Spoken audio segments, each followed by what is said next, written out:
औज़ु बिल्लाहि मिनश शैतानिर रजीम बिस्मिल्लाहिर्रहमानिर्रहीम। आज हमने पढ़ना है बेटा anatomy and physiology, page number 65 के बिल्कुल लास्ट से पढ़ना है। ये आज हमने पढ़ना हीमोलाइटिक एनीमिया। हीमोलाइसिस कहते हैं बेटा हीमोग्लोबिन का फट जाना, टूट जाना, ख़राब हो जाना। लाइसिस मीन टूटना बेटा हीमोग्लोबिन का। तो ये एनीमिया क्या होता है? खून की कमी। तो ऐसी खून की कमी जिसमें आपके रेड ब्लड सेल मरते हों वक़्त से पहले, क्योंकि इनका लाइफ स्पैन जो होता है ना बेटा, ज़िंदगी का दौरानिया तकरीबन 120 दिन होता है। तो इससे पहले अगर ये किसी वजह से ज़्यादा जल्दी मरना शुरू हो जाएं तो खून की कमी वाक़ई हो जाती है, जिसको हीमोलाइटिक एनीमिया कहते हैं। ये बड़ा इंटरेस्टिंग टॉपिक है। इसके अंदर आज आप काफ़ी सारे कुछ नए अल्फाज भी सीखेंगे और मेडिकल के हाईली यूज़ होने वाले अल्फाज। और बेटा ये हम फार्मेसी टेक्नीशियन कैटेगरी बी के पार्ट फर्स्ट के लेक्चर पढ़ रहे हैं। तो जिन बच्चों जो बच्चे मेरे चैनल पर नए हों उनसे गुजारिश है कि बेटा वो चैनल को सब्सक्राइब किया करें और अपने दोस्तों के साथ इसको शेयर किया करें, ताकि बच्चे घर बैठ के उसकी तैयारी कर सकें अच्छे से। और कोशिश करें ये जो अल्फाज मैं नए बताऊँगा अपनी बुक पर बेटा नोट डाउन कर लें, लिख लें, ताकि आपको बार बार ये डिक्शनरी में तलाश ना करने पड़ें। ये थोड़े से डिफ़िकल्ट अल्फाज होते हैं, लेकिन जब आप इनकी बार बार प्रैक्टिस करोगे, मेरा मकसद होता है बेटा आप लोगों को बता देना सारा सब कुछ, लेकिन आपने समझ के और सिर्फ अल्फाज को याद कर लेना है, ज़्यादा बड़ी डिटेल में नहीं जाना। तो बेटा हीमोलाइटिक एनीमिया हम पढ़ते हैं बेटा, जैसा कि मैंने बताया रेड ब्लड सेल का वक़्त से पहले मरना। तो haemolytic anaemia means, haemolytic anaemia का मतलब है break down of red blood cells, red blood cell का टूटना। In this type of anaemia, anaemia की इस किस्म में there is early rupturing of red blood cells, वक़्त से पहले ही रेड ब्लड सेल रैप्चर हो जाते हैं, फट जाते हैं। एंड रिलीज़ द हीमोग्लोबिन, और इनके जो अंदर हीमोग्लोबिन होती है वो रिलीज़ कर देते हैं, ख़ारिज कर देते हैं। जब वो रिलीज़ कर दी तो वो किसी काम की नहीं रहती। Different abnormalities of red blood cells, many of hereditary or acquired, कहता मुख्तलिफ़ किस्म की एबनॉर्मेलिटीज़ हैं। एबनॉर्मेलिटीज़ कहते हैं बीमारियां हैं, किसके साथ? रेड ब्लड के सेल के साथ बीमारियां हैं। उनमें से कुछ जो हैं वो हेरिडिटरी हैं। हेरिडिटरी कहते हैं मौरूसी, जो माँ बाप से बच्चों में आती हैं, हेरिडिटरी हैं। आर एक्वायर्ड, और कुछ एक्वायर्ड हैं। एक्वायर्ड कहते हैं जो बाद में किसी बीमारी या मसले की वजह से बनती हैं, वो क्या कहलाती हैं? एक्वायर्ड। ठीक है। Make the cell very fragile, ये सेल को बहुत ज़्यादा लागर बना देती हैं, बिल्कुल निकम्मा सुस्त बना देती हैं। So that they rapture easily, ताकि और वो आसानी के साथ फट सकता है, रैप्चर हो सकता है। वो कहना क्या चाह रहा है बेटा, मुख्तलिफ़ किस्म की ये ख़राबियाँ हैं जो कि मौरूसी भी हो सकती हैं, बाद में भी किसी बीमारी की वजह से हो सकती हैं, जिसकी वजह से सेल जो है वो बिल्कुल फ्रेजाइल हो जाता है और आसानी से रप्चर हो जाता है। Even though the number of red blood cell formed is completely normal, हत्ता कि अगर आप इसका मतलब टेस्ट करवाओगे तो नंबर जो है रेड ब्लड सेल के वो बिल्कुल नॉर्मल ही आपको मिलेंगे। लेकिन वो सेल होंगे तो सही, काउंटिंग में तो आ जाएंगे, लेकिन वो काम के नहीं होंगे बेटा। Their life is so short that it cause to anaemia, और इनकी ज़िंदगी इतनी शॉर्ट होगी कि इससे एनीमिया हो जाएगा, खून की कमी वाक़ई हो जाएगी।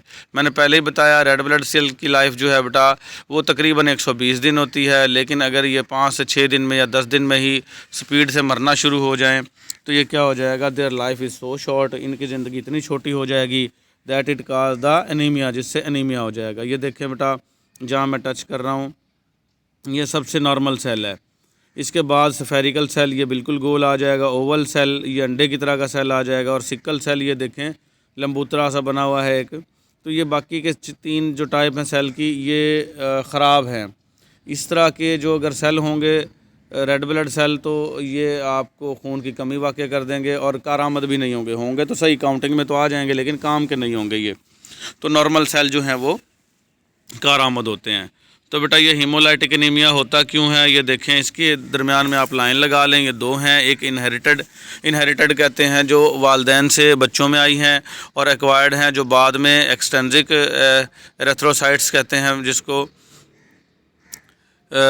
एक्सटेंसिक कहते हैं बेटा। बाहर से बाद में कोई बीमारी, मौरूसी नहीं थी, माँ बाप से नहीं मुंतकिल हुई, बाद में कोई मसला बना जिसकी वजह से ये आपके सेल जो हैं उनकी शक्ल ख़राब हो गई है और जिसकी वजह से आपको ये एनीमिया हो गया है।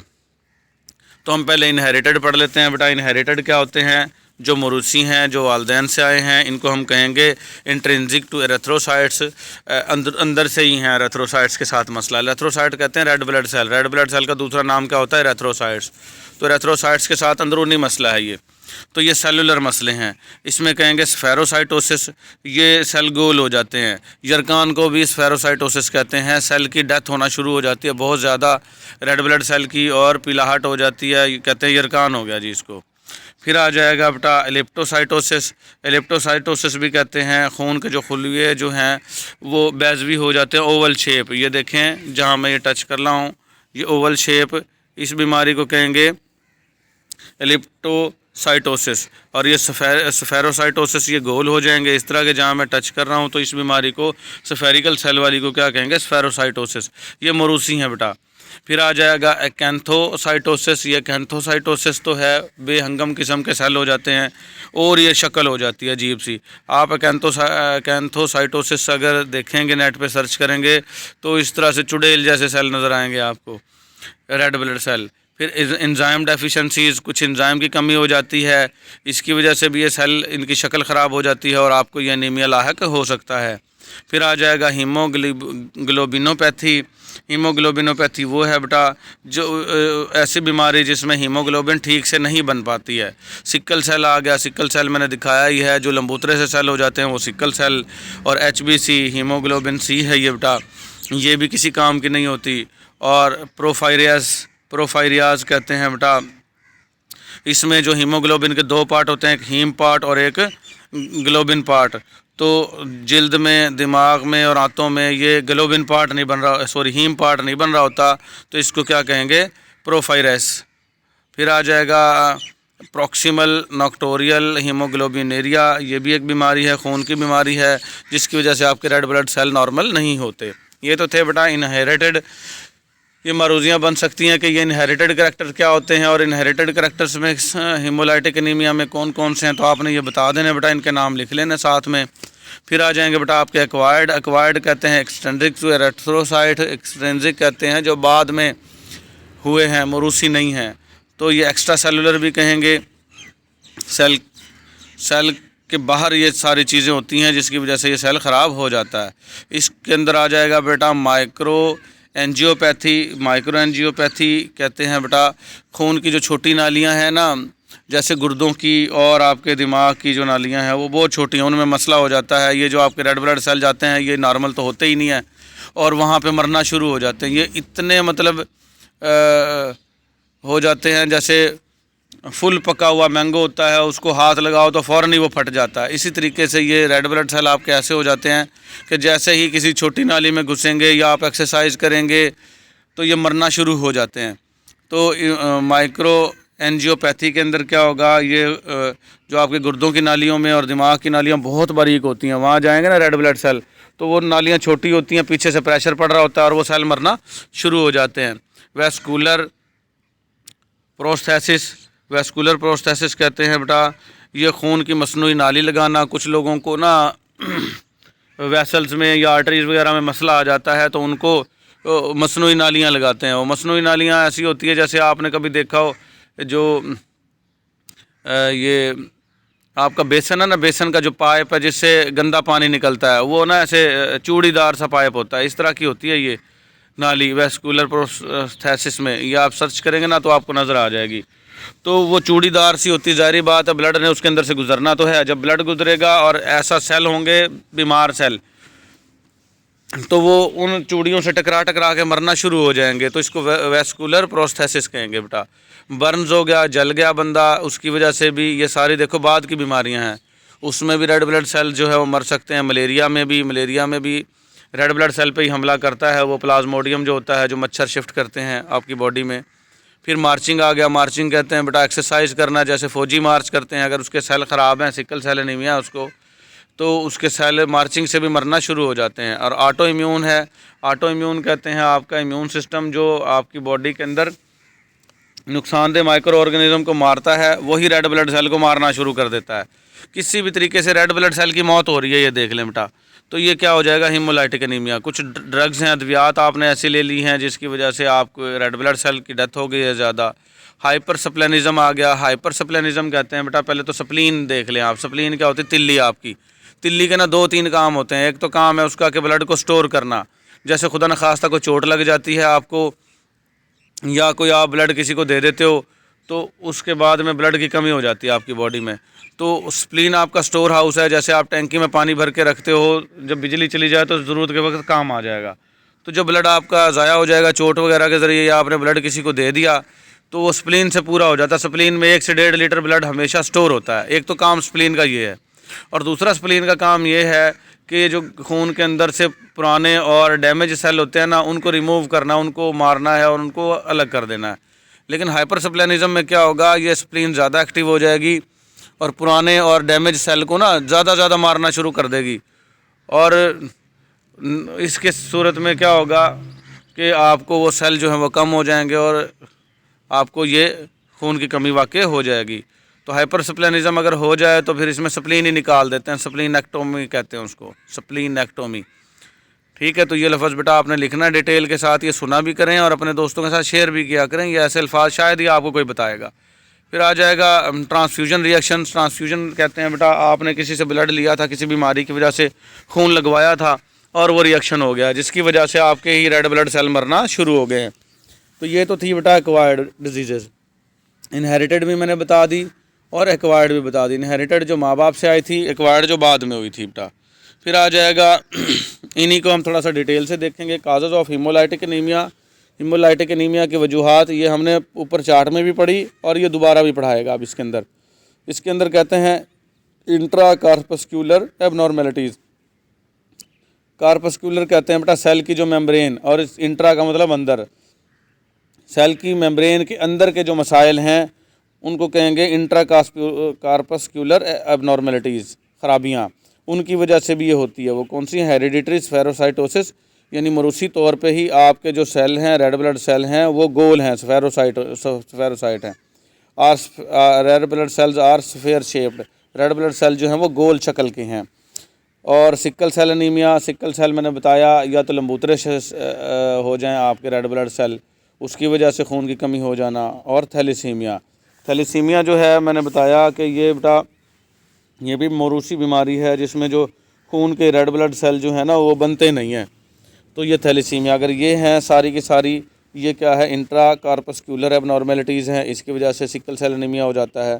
फिर आ जाएंगे बेटा एक्स्ट्रा कार्पस्क्यूलर एबनॉर्मेलिटीज़, यानी सेल के बाहर अगर कोई मसले हैं तो वो एक्स्ट्रा कार्पस्क्यूलर एबनॉर्मेलिटीज़ कहलाएंगी। इसमें क्या होगा, एरेथ्रोब्लास्टोसिस फिटेलिस। एरेथ्रोब्लास्टोसिस फिटेलिस आ गया बेटा, रेड ब्लड सेल की बेहंगम मौत और वक्त से पहले ज़्यादा मर जाना। ये एरेथ्रोब्लास्टोसिस फिटेलिस की बीमारी है बेटा। ऑटो इम्यून हीमोलाइटिक एनीमिया, खुद ब खुद आपका immune system red blood cell को मारना शुरू हो गया है, तो इसको ऑटो इम्यून हीमोलाइटिक एनीमिया कहेंगे। Acquired haemolytic anaemia due to toxins, bacteria and physical agents. कुछ बेटा बाद में हीमोलाइटिक एनीमिया हो गया किसी जहर की वजह से। टॉक्सिन क्या होते हैं, जहर, या कोई किसी बैक्टीरिया ने कोई हमला कर दिया, या फिज़िकल कोई एजेंट आ गया, तभी एजेंट आ गया जिसकी वजह से आपके सेल, रेड ब्लड सेल मरना शुरू हो गए हैं। तो ये बाद की बीमारी है, इसको क्या कहेंगे, एक्वायर्ड हीमोलाइटिक एनीमिया।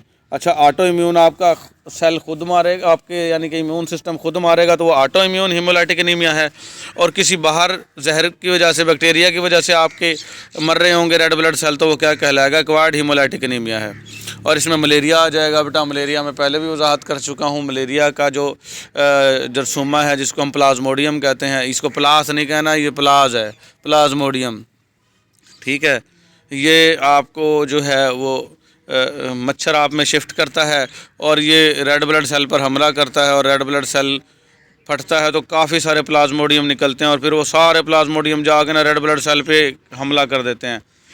ये जिस वक्त आपको मच्छर काटता है, इससे 7 से 8 दिन के बाद आपको मलेरिया की अलामात शुरू होती हैं, और तब तक आपके कई हज़ार, बल्कि कई लाख, बल्कि कई करोड़ जो है ना वो रेड ब्लड सेल को वो डैमेज कर चुका होता है प्लाज्मोडियम। तो ये मलेरिया में भी ये रेड ब्लड सेल की कमी हो जाएगी, तो ये एनीमिया वाक़ई हो जाएगा। ग्लूकोज आ गया, 6-फॉस्फेट डीहाइड्रोजिनेज डेफिशिएंसी। ये ग्लूकोज 6-फॉस्फेट है, डिहाइड्रोजिनेज अगर इसकी कमी हो जाएगी तो भी रेड ब्लड सेल की कमी हो जाएगी। ये बेटा आपको मैं सिर्फ डिटेल इसलिए बता रहा हूँ ताकि आप जो है इनको आपको पता हो इन चीज़ों का डिटेल का। बस बाकी आपने ये लिख के और ऐसे कि ऐसे याद कर लेनी है, ज़्यादा डिटेलों में नहीं जाना। ठीक है, अगर कोई बच्चा ज़्यादा ही नॉलेज लेना चाहे तो वो ज़्यादा कर सकता है, अदरवाइज़ सिर्फ आपने ऐसे ही देखना है और इनको याद कर लेना है। फिर आ जाएंगे मिसलेनियस, कहते हैं मुतफर्रक चीज़ें, ड्रग्स, कुछ अद्वियात ऐसे लेनी है damaging to red blood cell, जो रेड ब्लड सेल को डैमेज कर रही हैं। और हाइपर सप्लेनिज़म आ गई। हाइपर सप्लेनिज़म मैंने पहले ही बताया। ये सारे डिटेल जो है ना वो उस वाली जो चार्ट में दी हुई थी ना वो इसने यहाँ दे दी हैं। यानी कि स्प्लीन आपकी बहुत ज़्यादा एक्टिव हो गई है और ओल्ड और डैमेज सेल को फटाफट बाहर निकाल रही है, ज़्यादा ही तादाद में निकाल रही है। तो इसके अंदर आ जाएगा बेटा। फिर ये था आपकी सारी वजूहात किसकी, हीमोलाइटिक एनीमिया की। तो इसके अंदर बेटा एक हेरिडेटरी स्फेरोसाइटोसिस है, इसका अमल ये मैं आपको बता देता हूँ, ये साथ के साथ बेटा ये देख लो। हेरिडेटरी स्फेरोसाइटोसिस कहते हैं बेटा आपका मरूसी माँ बाप से ही कोई मसला बना है जिसकी वजह से आपके सेल जो हैं वो गोल हैं और ठीक शक्ल के नहीं हैं। This is an inherited familial disorder. ये मरूसी फैमिली में चलती आई डिसऑर्डर है, इसलिए कहते हैं कि कज़न मैरिज ना करें। जैसे हम चचा की बेटी, मामू की बेटी, इनके साथ शादियां ज़्यादा से ज़्यादा कर लेते हैं तो इनसे क्या होता है, जीन्स आपके एक जैसे होते हैं क्योंकि एक ही ख़ानदान होता है। उधर से वालदा की तरफ से मामू वाला और चचा ताया वगैरह बाबा की तरफ से होते हैं, तो इनके जीन्स में तकरीबन ना एक जैसा कोई सिस्टम होता है और फिर एक जैसे जीन्स मिलते हैं ना तो ये इनहेरिटेड फैमिलियल डिसऑर्डर बन जाती है। विच कॉजेज, जो वजह बनती है अ मेटाबॉलिक डिफेक्ट, तोड़ फोड़ की डिफेक्ट्स का in the red blood cell membrane, red blood cell की मेम्ब्रेन में। This leads to an increase permeability of the cell membrane to an sodium ion. एन क्या होता है, सोडियम आयन, जिसकी वजह से परमेबिलिटी जो है सेल मेम्ब्रेन के अंदर सोडियम आयन की बढ़ जाती है। विच इज़ पम्प्ड आउट, जिसकी वजह से बहुत ज़्यादा ये पंप बाहर कर दिया जाता है। This result in red blood cell which are very small in size, जिसकी वजह से जो रेड ब्लड सेल हैं वो बहुत छोटे साइज़ के हो जाते हैं। बेटा सोडियम बाहर जाएगा ना तो पानी भी बाहर जाएगा, इस ध्यान में रखना। सोडियम पानी को होल्ड करके रखता है, पकड़ के रखता है। सोडियम अंदर रहेगा, जो हम नमक खाते हैं NaCl वाला, तो एन सोडियम होता है उसके अंदर बेटा, तो वो पानी को होल्ड करके रखता है। अगर सोडियम बाहर निकला तो रेड ब्लड सेल के अंदर से पानी भी बाहर निकल जाएगा। तो वेरी स्मॉल साइज़ के हो जाएंगे cell and spherical in shape, और गोल शक्ल के हो जाएंगे, rather than biconcave disc, biconcave disc की बजाय। अच्छा, असल जो शक्ल होती है ना सेल की, रेड ब्लड सेल की, वो क्या होती है, बाइकनकेव डिस्क होती है। तो बाइकनकेव डिस्क की बजाय स्फेरिकल गोल शक्ल के हो जाएंगे cell. These cells can not be compressed, ये सेल जो है वो दबाए नहीं जा सकते, because they do not have normal, क्योंकि ये नॉर्मल नहीं होते। Instead loose bag like cell membrane, और इसके साथ साथ इनकी बैग की तरह की ढीली ढाली सी जिल्द बन जाएगी। विच कैन ईजीली रप्चर, जो आसानी के साथ टूट सकती है, फट सकती है। On even a slight compression, हत्ता के हल्का सा भी दबाव देने से। हल्का सा दबाव क्या होगा, जैसे छोटी खून की नालियों में रेड ब्लड सेल इंटर होंगे और वो मरना शुरू हो जाएंगे बेटा। जैसे आप मार्च करते हो, एक्सरसाइज करते हो, तब भी थोड़ा सा प्रेशर आएगा खून की नालियों पर, ज़ाहिर बात है, और वो सेल मरना शुरू हो जाएंगे। तो ये हेरिडेटरी स्फेरोसाइटोसिस था बेटा। क्लिनिकल फीचर्स क्या होंगे इसके, कैसे मरीज़ को पता चलेगा कि इसको ये सिकल सेल एनीमिया है। The patient suffer from anaemia, मरीज़ जो है वो खून की कमी में मुब्तला होगा। And in intermittent attacks of joints, और उसको वक्फे से, इंटरमिटेंट कहते हैं वक्फे के बाद उसको यरकान के अटैक हो रहे होंगे, उसका रंग पीला हो जाया करेगा। आप देखेंगे कि यार इसको यरकान हुआ है, फिर आप उसकी ट्रीटमेंट करवाएंगे, इलाज करवाएंगे, वो ठीक हो जाएगा, उसके बाद फिर उसको यरकान हो जाएगा। तो उसको यरकान के अटैक आते रहेंगे, तो इससे पता चल जाएगा कि इसको सिकल सेल एनीमिया है। The patient is more liable to develop gall stone, और मरीज़ को काफ़ी सारे गाल स्टोन बन सकते हैं बेटा। गाल स्टोन कहते हैं आपके पित्ते की पथरियाँ, ठीक है। And ulcers on the legs are the quite common, और टांगों पर ज़ख़म हो जाना ये भी कॉमन सी बात है इसमें। तो ये क्लिनिकल फीचर्स हैं।